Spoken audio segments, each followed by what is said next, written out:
जय श्री कृष्ण। गीता प्रथम अध्याय का महत्व। एक समय पार्वती जी ने पूछा है, महादेव जी, किस ज्ञान के बल पर संसार के सब लोग आपको शिव कहकर पूजते हैं?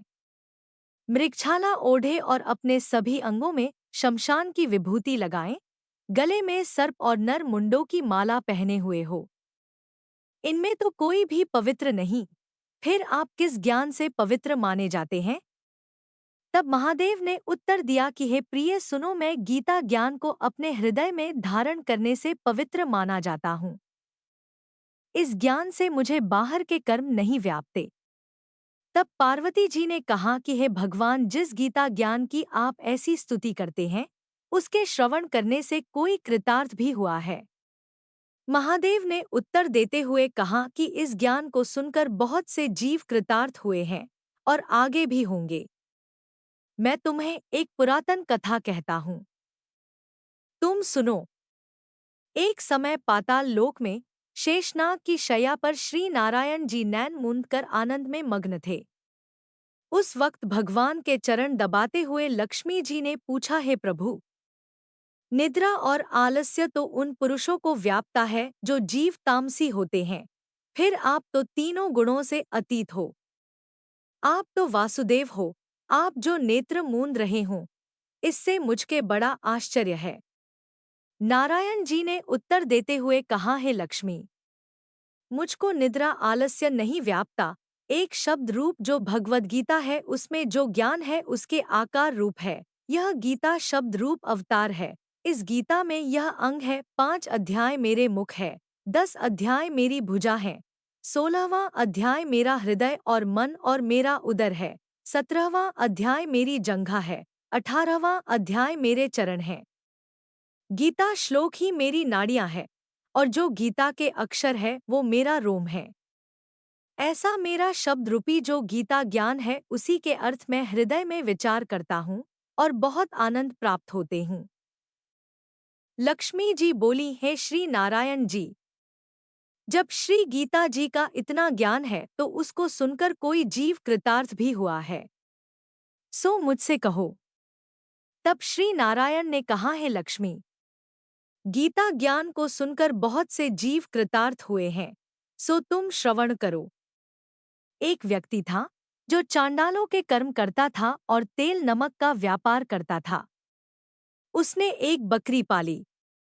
एक दिन वह बकरी चराने के लिए वन में गया और वृक्ष से पत्ते तोड़ने लगा।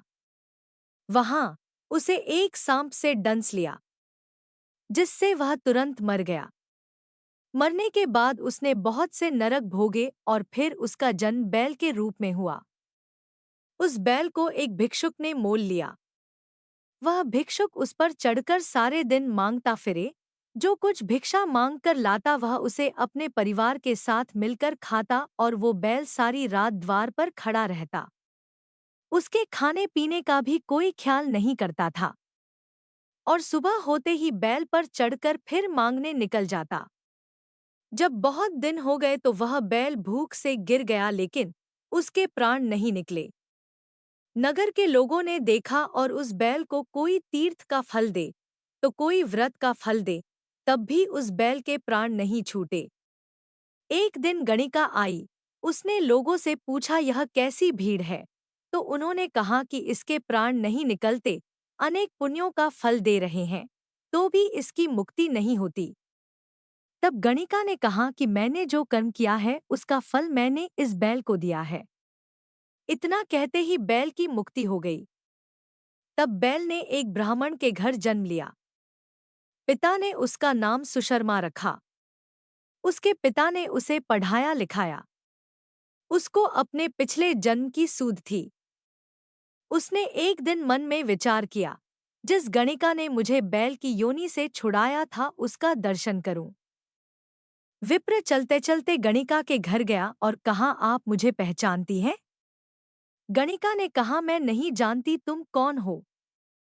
तब उसने कहा कि मैं वही बैल हूँ जिसको आपने अपने पुण्य दिए थे। तब मैं बैल की योनि से छूटा था। अब मैं विप्र के घर जन्म हूँ। आप अपना पुण्य बताएं।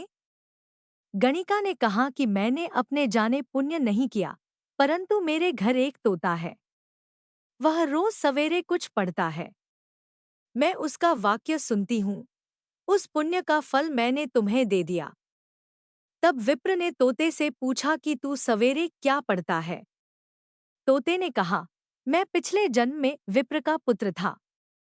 मेरे पिता ने मुझे गीता के पहले अध्याय का पाठ सुनाया करते थे। एक दिन मैंने गुरु से कहा कि मुझको आपने क्या पढ़ाया है। तब गुरुजी ने मुझे शाप दिया कि तू तोता बन जा। इसके बाद से मैं तोता बन गया। एक दिन बहेलिया मुझे पकड़ ले आया और एक विप्र ने मुझे मोल ले लिया। वह विप्र भी अपने पुत्र को गीता का पाठ सिखाता था। तब मैंने भी यह पाठ सीख लिया। उसी दिन विप्र के घर में चोर घुस गए। उन्हें धन तो प्राप्त नहीं हुआ, लेकिन वह मेरा पिंजरा उठा ले आए। उनकी यह गणिका मित्र थी। वह मुझे उसके पास ले आए। सो मैं नित्य प्रात गीताजी के पहले अध्याय का पाठ करत हूँ, जिसे यह गणिका सुनती है। पर इस गणिका को समझ में नहीं आती। जो मैं पढ़ता हूँ वही इस गणिका ने तेरे निमित्त दिया था। वह श्री गीताजी के पहले अध्याय का फल था।